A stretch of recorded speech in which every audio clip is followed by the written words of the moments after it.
मैं सत्यवान आर्य, सह आचार्य, बाबू शोभाराम राजकीय कला महाविद्यालय अलवर। प्रिय विद्यार्थियों, आज हम हिंदी साहित्य की जो सूफी काव्य धारा है उसके विषय में अध्ययन करेंगे। सूफी साहित्य, जिसे प्रेम का साहित्य भी कहा जाता है, उसकी क्या परंपरा रही है तथा उसकी कौन कौन सी सामान्य प्रवृत्तियां हैं, उसके विषय में आज हम अध्ययन करेंगे।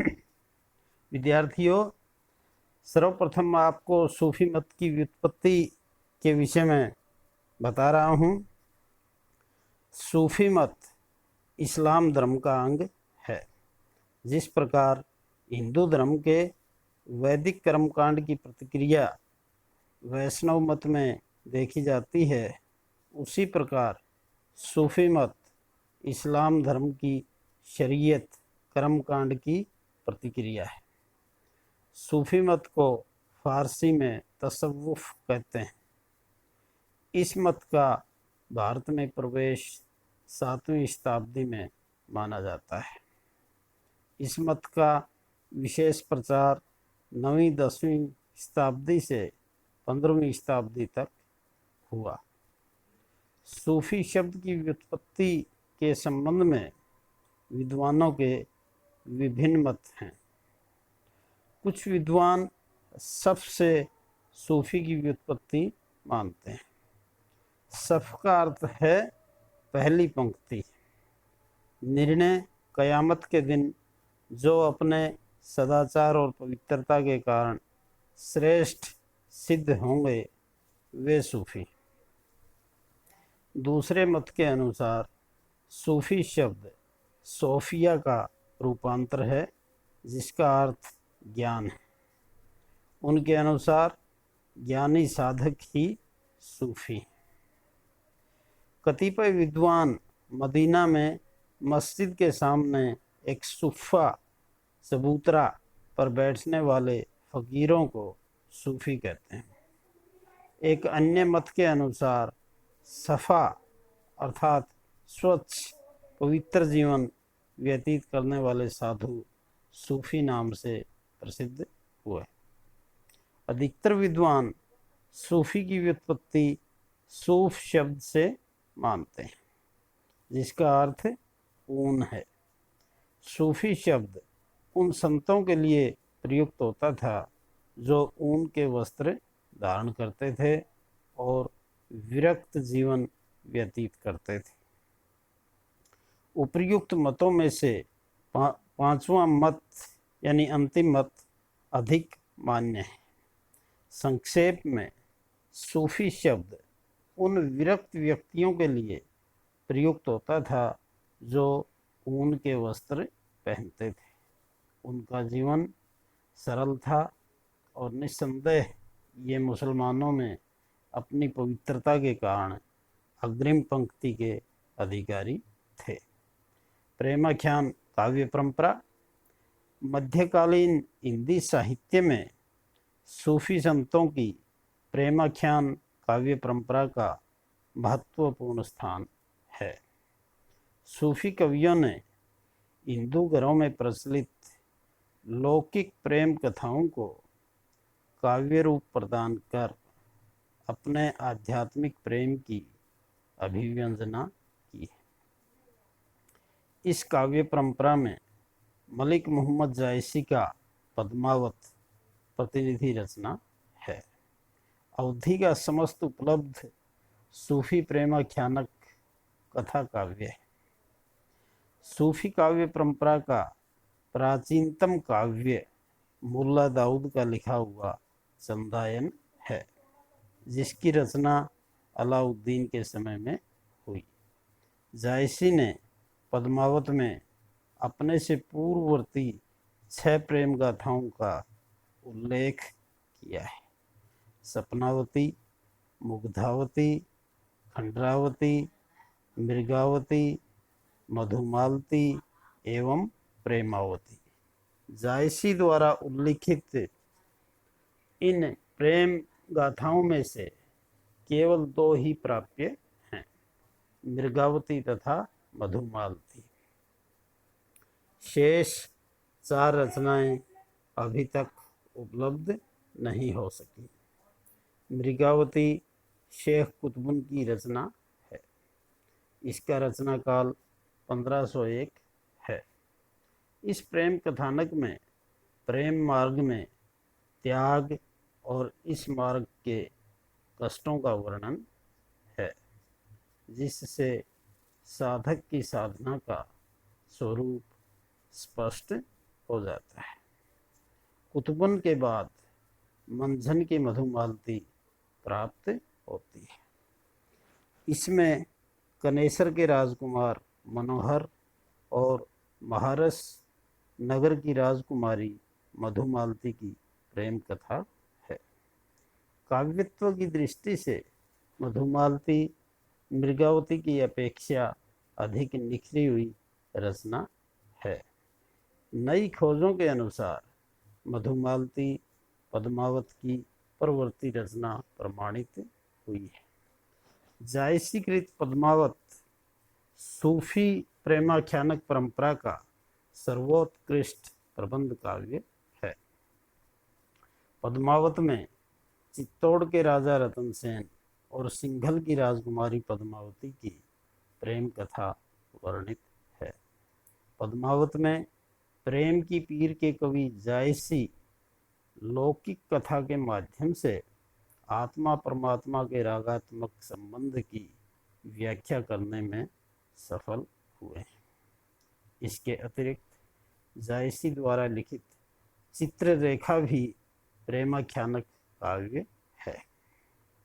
जायसी के अनंतर उस्मान की चित्रावली, शेख नबी की ज्ञानदीप, कासिम शाह की हंस जवाहिर तथा नूर मोहम्मद की इंद्रावती ने सूफी प्रेमाख्यानक परंपरा को विकास प्रदान किया। इस प्रकार सूफी प्रेम गाथाओं की अपनी विस्तृत परंपरा है। इस परंपरा का सर्वश्रेष्ठ काव्य जायसीकृत पद्मावत है। विशेषताएं। सूफी काव्य परंपरा की प्रमुख प्रवृत्तियां या विशेषताएं इस प्रकार हैं। प्रथम विशेषता है मुसलमान कवि। इन गाथाओं के रचयिता प्राय मुसलमान थे, पर उनमें मुसलमानों जैसी कट्टरता न थी। इन मुसलमान कवियों का हिंदू धर्म के आचार विचार आदि से परिचय था। इसी कारण उन्होंने हिंदू घरों की प्रेम कथाओं को अपने काव्य की कथा वस्तु के लिए चुना है तथा हिंदुओं की रीति नीति का सफलतापूर्वक चित्रण भी किया है। इन मुसलमान सूफी कवियों का फारसी साहित्य से भी प्रगाढ़ परिचय था। इन्होंने अपने प्रेमाख्यान प्रबंध काव्यों की रचना सरगबद्ध शैली में न करके फारसी की मसनवी शैली में की है। इन गाथाओं में फारसी की मसनवी शैली के अनुसार ही ईश्वर वंदना, मोहम्मद साहब की स्तुति और तत्कालीन बादशाह का यशोगान आदि प्रवृत्तियाँ मिलती हैं। दूसरी विशेषता है श्रृंगार रस की प्रधानता।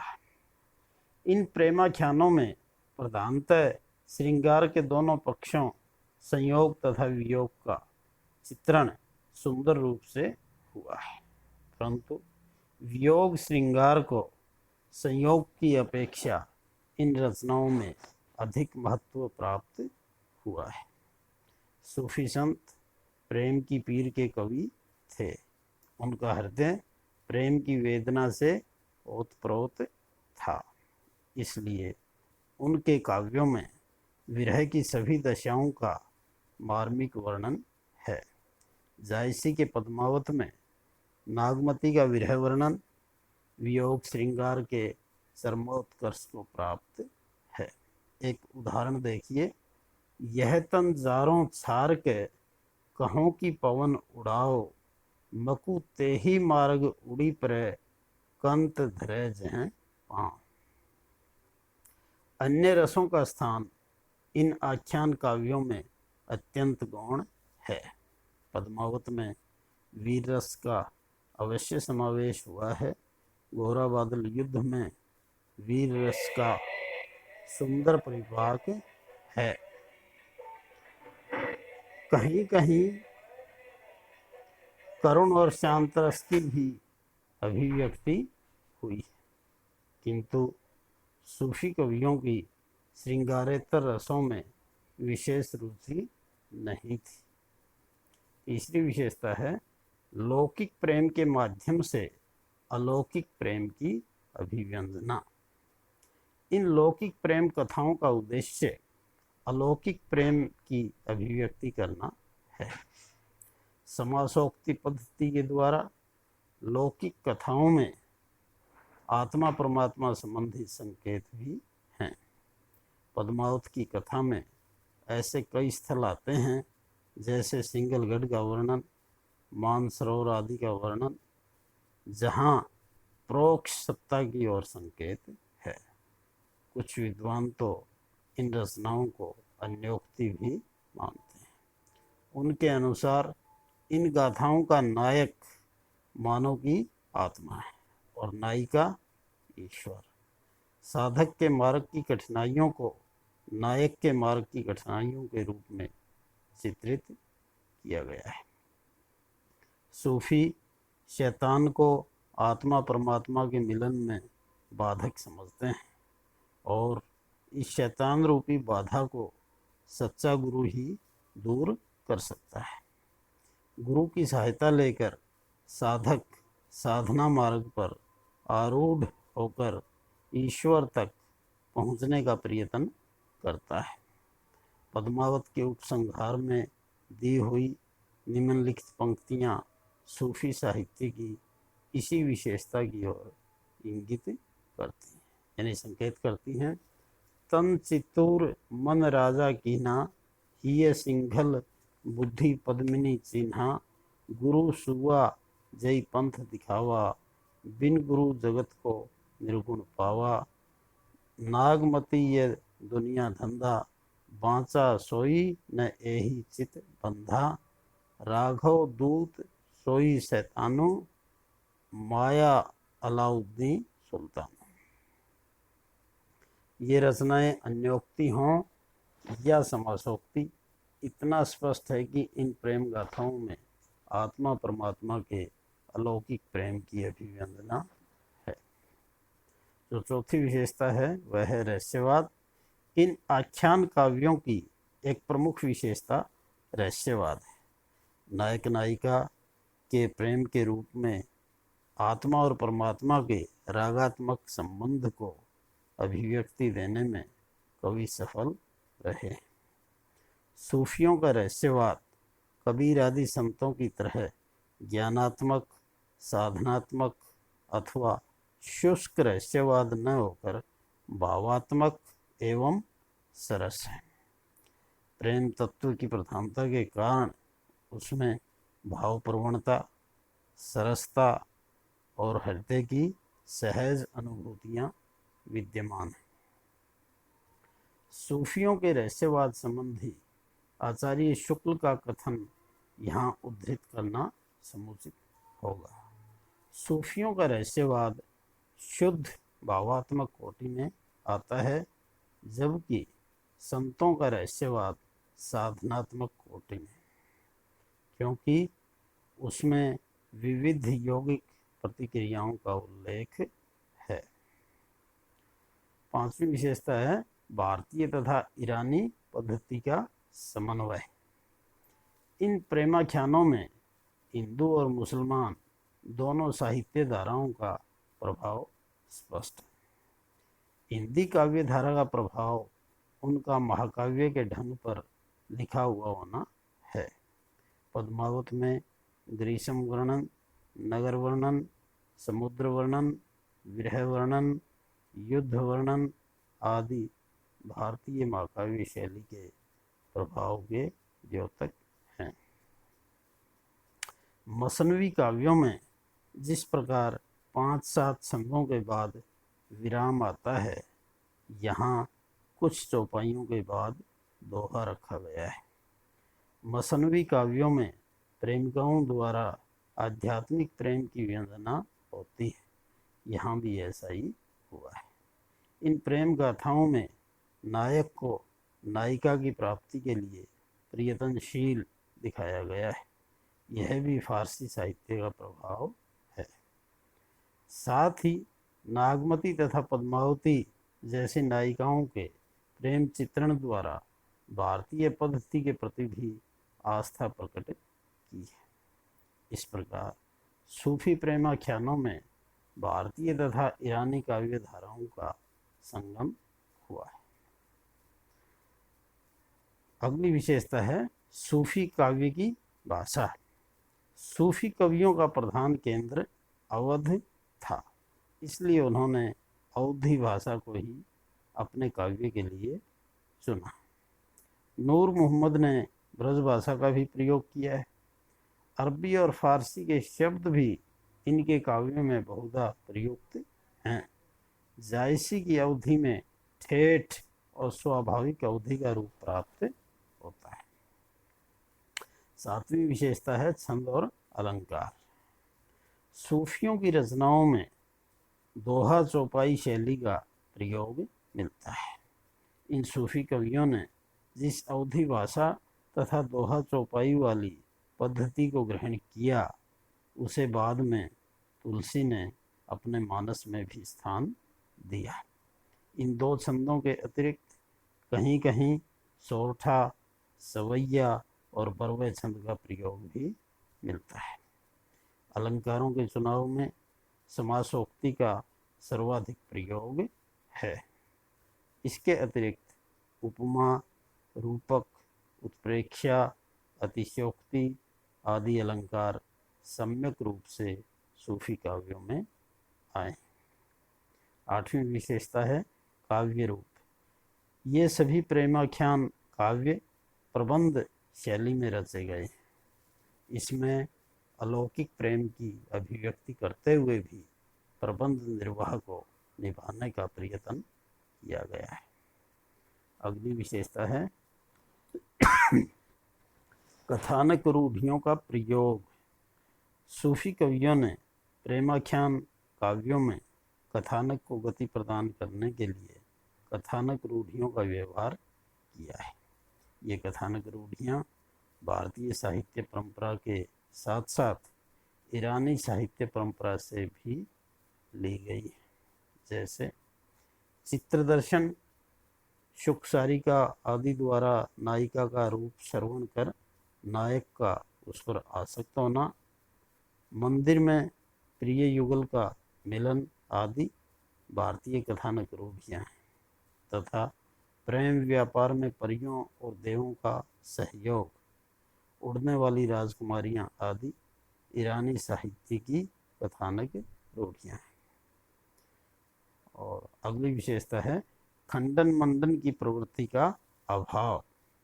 सूफी काव्यों की एक और विशेषता खंडन मंडन का अभाव है। साथ ही सूफी मत के सिद्धांतों का प्रतिपादन भी सरस और सहज रूप से किया गया है, जबकि संतों में यह खंडन की प्रवृत्ति अत्यंत उग्र है। यही कारण है कि यह काव्य हिंदुओं में भी विशेष लोकप्रिय है। सूफी कवियों के द्वारा हिंदू तथा मुस्लिम जाति का सांस्कृतिक समन्वय स्थापित हुआ।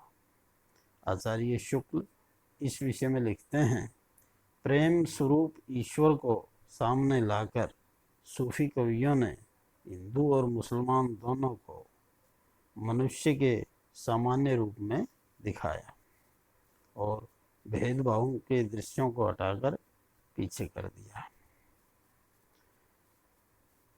अंतिम रूप से कह सकते हैं या संक्षेप सार रूप में कहेंगे, सूफी कवियों ने अपनी रचनाओं में प्रेम के सार्वभौम स्वरूप का प्रतिपादन किया।